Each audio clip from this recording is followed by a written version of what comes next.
Forget about going full steam ahead because today's guest, Kendrick DJ 5-star Tilghman, is going full stream ahead, as in science, technology, reading, English, arts, and math. You're an advocate of all of the above. And tell us how you have pivoted during the pandemic. Absolutely. So just some back history. When I was in high school, I played basketball, and I remember like doing the winning dunk, and everybody from the stands came to the floor, picked me up in the air.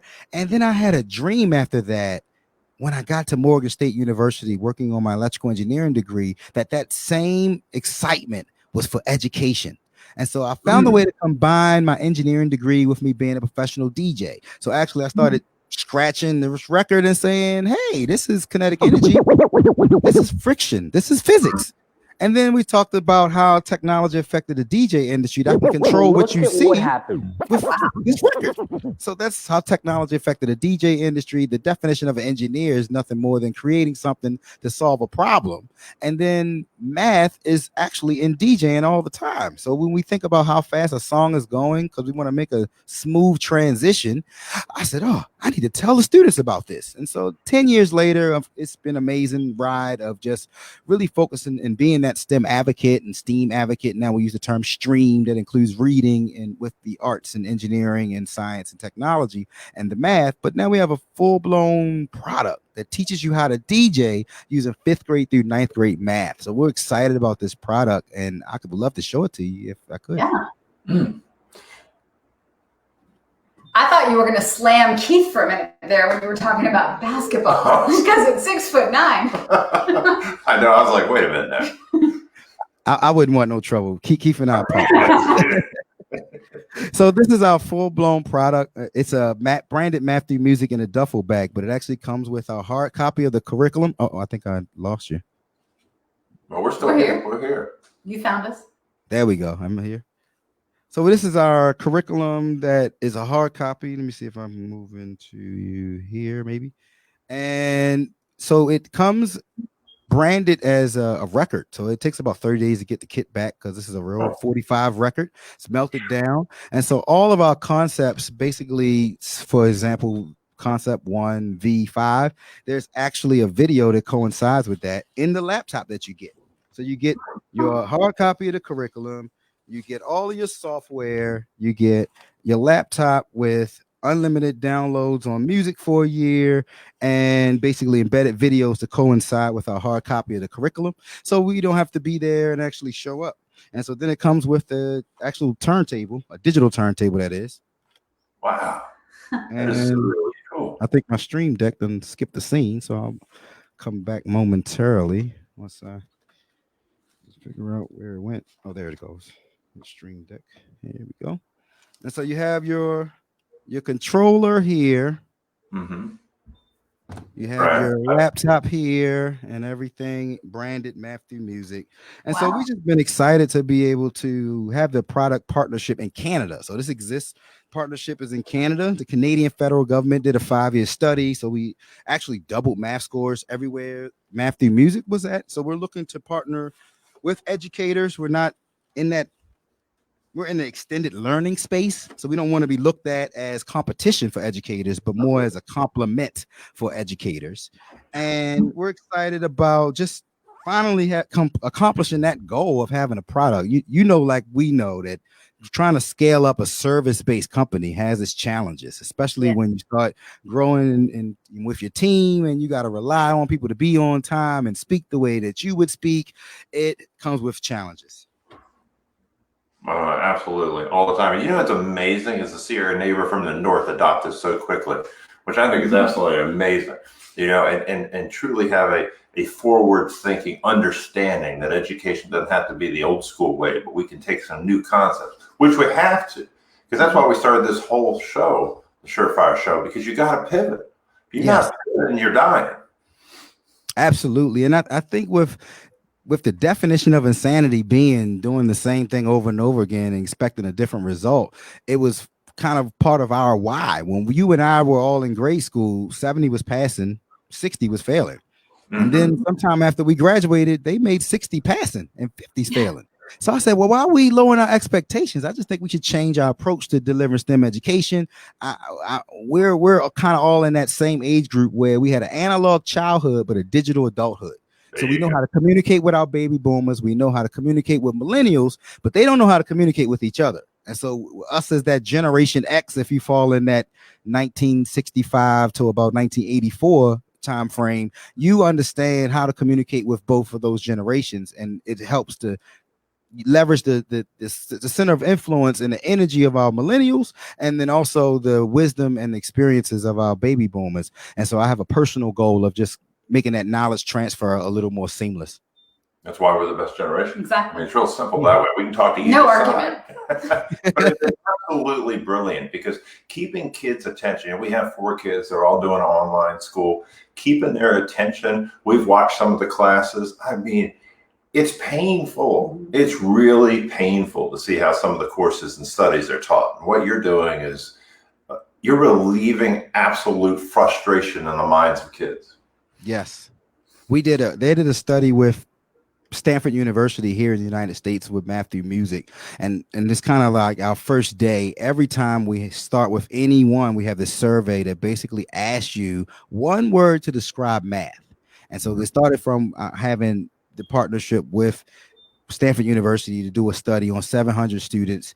And they found that students were uneasy about math. They didn't enjoy math. It was unenjoyable. Words with almost so many negative words to relate to math. And then we have 35 lessons, and then you have unlimited downloads on music. So it grows with your curriculum. You're super engaged because you can download Afro beats or top 40 country music. Because of the subscription we have, you can utilize the same lesson plan for different music to get a different answer. And so we love the fact that it's adaptable and meets students where they are, where the scholars like to be. And it's just so enjoyable to see them change that frustration about math to enjoyable, change that uneasiness about math to likable. And so part of what we've been trying to do is just be a partner in really creating the urge to learn.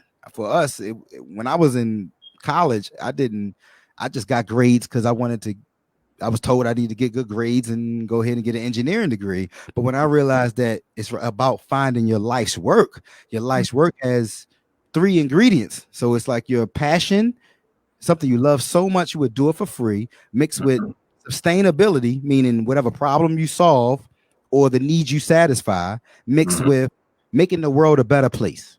And so I found that in just mixing my passion with the DJ craft, mixed with making the world a better place by getting the United States out of being 27th in the world in STEM. And really just kind of giving a plateau of delivering STEM education. And it's our hypothesis that if we can increase creative thinking, i.e. putting STEM and math or math and DJing together, if we increase your creative thinking, it'll increase your academic performance. It'll increase your attendance rate because it's cool to be in school and you're engaged. And then it'll also create that emotional intelligence that we want around math, just to make it enjoyable and likable.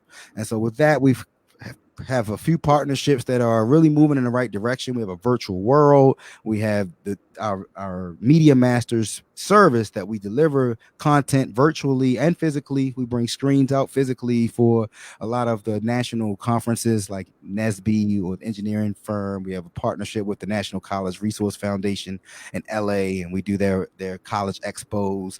I think with us, we need more exposure. And so that's pretty much why I'm here, because I know what you two do well, and I just love the love in the room. So when you ask love what you're doing, it's amazing. What would you say to parents watching this who are tired of hearing from their kids, what's the point?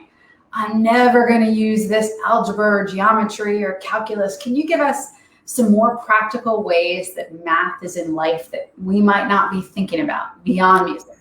Absolutely. So math and financial literacy go hand in hand. And so a lot of our program is still built on math plus music equals money, because even on the entrepreneurship side, as a DJ, you still have to budget on what the equipment you need based on how much the gig is actually going to provide as a revenue stream for you. And so that's all math of really understanding your bottom line, your financial literacy, just planning your calendar. You can't get away from math. So the goal is to really meet you where you are and show you how math can be exposed in which you're passionate about. So many times math is wrapped in things that our students aren't just relating to. And so for us, we just said, okay, we have this nonprofit arm called Be More STEM Foundation Inc. And Be More STEM is an acronym for bringing everyone more opportunities and relevant experiences in science, technology, engineering, and math. The key term is relevant. And so what we wanted to do was kind of partner with organizations that, I made this word up, STEMify your passion, and I love it. allow us to really meet scholars where they are, so they can say, oh, you know what, math isn't as bad as I thought it was, because I can do math this way through a medium of music, and or a medium of holding this djembe drum, and why you got to hold it to a certain angle to get a particular sound. All of that is math, science, and wrapped into STEM. And so many times we find educators anti making learning fun. And to me, I think with technology just being inevitable, you got to leverage technology so that you can make it a way for students to express themselves without it being dry. Or one I think it might have been you, Rebecca, that said, someone said I had put the wow in STEM, or I think someone wrote that in my bio, and I kept using that because that made sense. When so many people look at education and the way it's delivered and how students are feeling from that, we just wanted to be a compliment to our educators. So for those educators and parents out there, please just send a request to your school to look up DJ 5-Star. It's the easiest way to get to us. Of course, we have websites, but I don't want you to forget anything. It's right there. You can do DJ5.com at info@DJ5Star. It's my email. You can get to us that way, because that's our marketing arm. I'm usually in a room mixing at a corporate affair, fundraiser, or health fair, or spiritual event, or educational event, just so I can find out what your goal is, or what your passion point is, or what your pain point is. And then, because I serve on 10 boards, I usually have a partner that is right in line to what you need. And so the same way with my favorite couple here, we all have a network that has a center of influence, that we have a center of influence for. And so with that, it's really about coming together to partner and close those gaps. Because if you need a certain service, I may not be the one that service is therapeutic to. I can do the service because I have that skill set, but if it's not therapeutic for me, I'm going to pass it over to the person that I know that service is therapeutic to. And then that level of excellence meets my standard, if that makes sense.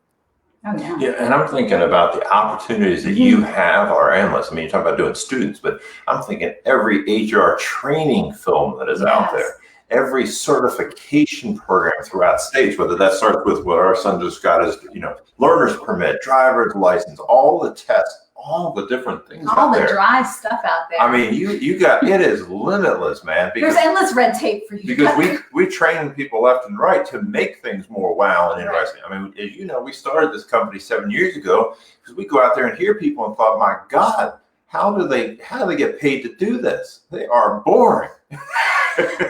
What I want to know, though, is have you used technology to create 10 of you? How are you on 10 boards doing your DJ 5-Star work, running the Greater Black Chamber of Commerce? And I'm sure I'm forgetting like 10 more things. I wanted to take a nap after he said that. I'll get worn out. How do you? That's a great question. So we are leveraging technology. I'm looking to, we have a virtual world partnership. And so that is amazing, where we're actually training students in a virtual world where I can have some of my pre-recorded content used that way. However, I am attracted to mission-driven people. I found that some people have an ego, and I was told that ego is an acronym for edging God out. And so when I heard that, I said, oh, that's about, the Most High is always about bringing people together and unifying. And so I really just started serving on boards because I was searching for the people that were mission driven, that didn't have that ego that was pushing people away and dividing people. And so that, to me, was the best way to find the mission driven people, by attaching yourself to a mission or a cause, and then you'll find the right people that care about that cause, that also have a certain skill set or a certain center of influence or a certain partnership potential that you may see, so that you can connect together. Really, it's all about having strength in numbers and power and unity. Wow. And your story inspires so many that are currently students at Morgan State. I mean, to see the growth in the science and the technology and the engineering there, is absolutely astounding and amazing. Thank you so much, Keith. It's been a long road. I mean, it feels like I'm living a dream every day because I just remember 10 years ago saying, all right, I have three goals. One, to have a product, two, to have 100 employees, and three, to have 1,000 employees. And so the 2 years ago for us to get this product partnership, and it was like, oh, we got a product now. And the goal was to have a product before year 10. So we accomplished that almost 2 years ago. And so we were looking to now move in that direction of the employees. And that's why I can be in different places. We have an administration team, I have a tech team, we have a graphics club. And so now I'm in my therapeutic space. If it's DJing or speaking, because I'm a Toastmaster, those are therapeutic for me. I like to speak, I like to DJ. Everything else, I throw it over to my teams and they get it done for you. But I could stay in my therapeutic region of speaking and DJing. And that's been like my therapeutic place. I like that a lot too. Now we're going to take you out of your therapeutic place and play a game with you. We didn't tell you about the part. Well, he's going to like this as a Toastmaster. Oh, yeah. He's going to get it. It's like, this is perfect. This is tabletop. Oh, yeah, I'm going to be. All right, Kendrick, if you could go back in time and play with any musician or performer in history, who would you choose to perform with and why? Michael Jackson, easy. That's easy. The highlight of my DJ career is performing with Soulful Symphony. So Darren Atwater has me on stage, and if you can imagine me in my little bow tie and my tuxedo scratching with 77 other instruments, it doesn't get any better than that. To be a part of an orchestra and be able to add production value to 77 other instruments. We did a Whitney Houston tribute, we did the Michael Jackson tribute, and we did like the best of Soulful Symphony. So if I had an artist that I could perform with, it would definitely be the King of Pop because of one of his just impeccable talent and energy, but two, his sound effects that he had, his ad libs that he had. I used those in the tribute where I could add sound effects using turntablism to added value to what all the 77 other musicians were playing. Yeah, it's amazing you mentioned that. I watched it the other day. I love watching different YouTube videos on different performers and speakers and watching his highlights of some of his dance moves.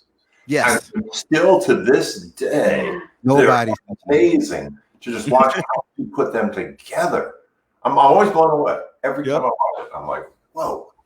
It doesn't even look human. It's so cool. It's so cool. All right, here's the next question. We always go back in time with these questions. You can invite, this is after COVID all goes down, you can invite two folks to dinner, any two folks from any time in history to come to your place and have dinner. Who are you going to invite? Wow. Okay. I would probably say my grandmother on my mother's side and my grandfather on my father's side. I felt like both of those individuals made the entrepreneur in me. I remember my grandmother telling me at 13 that she had washed floors for $5 a week. And that did something to me mentally to say, I want to own my own thing so I don't have to work for anybody else. And if I want to wash a floor, it'll be for my own company. That was one piece. And my grandfather owned an establishment that's well known in Baltimore called the Sphinx Club. It's actually well known across the country. When I looked at what he did, he was the first African American to own the building, everything from beginning to end. You're talking 60s, 70s, 80s, and 90s through that tenure. And so my father always says, I see my father in you, just the way you do business, the way you're looking to not create a job for yourself. You're looking to create jobs for others. And that's what that's what my grandfather, his father, always did. And so if I could take two people to dinner, I would take both of them just to share to them, because they've never heard this. This is just things that I remember from my childhood, and now growing into almost a 40-year-old man next year is my 40th year, and really understanding those memories and how that impacted the trajectory of what I was doing. So for me, I'm in love with a baby boomer. My wife was born 1964. We've been together. Next year will be 10 years married. And I remember all of her friends saying, how are you with this young man? And I never dated in my age group because I was still DJ 5-star. So I didn't know if you were chasing the brand or chasing Kendrick Tilghman. So I only dated 40 and over in my 20s anyway, because I knew they never heard of DJ 5-star. And I knew they wanted to get to know Kendrick Tilghman. It's always better with an older woman. That's why I said. Because I have a few months on Keith and he never lets me forget. Ever. Always better. Ever. Man. Especially those months between our birthdays. That is hilarious. But who looks younger? Oh, Rebecca. Definitely, Rebecca. Definitely. The right answer, no matter what. You are doing tremendous things to carry on both of those grandparents' legacies. And if we were to cut you a check, never would happen, but if we were to cut you a check for $10 billion, I don't even know how many zeros that is because we're not mathematicians, $10 billion, and gave you 10 minutes to spend it to do good, what would you do? Oh, that's easy. I would get Matthew music kits in every city in the country. That's simple. Man, you should come up with a harder question. That was... We can't even stump DJ 5-star. Thank you for joining us for today's For Fire show, and we'll look forward to having you back again. Oh, I love it. Anytime. You all are my favorite couple. I love it. The way you all compliment each other and the consistency. Always remember, consistency beats creativity 10 times out of 10. I love Man, you that. close that down. What other one-liners can you give us? I know, man. I'm like, that's perfect. Thank you so Thank much. you, Toastmasters. Have a great one. I love Toastmasters.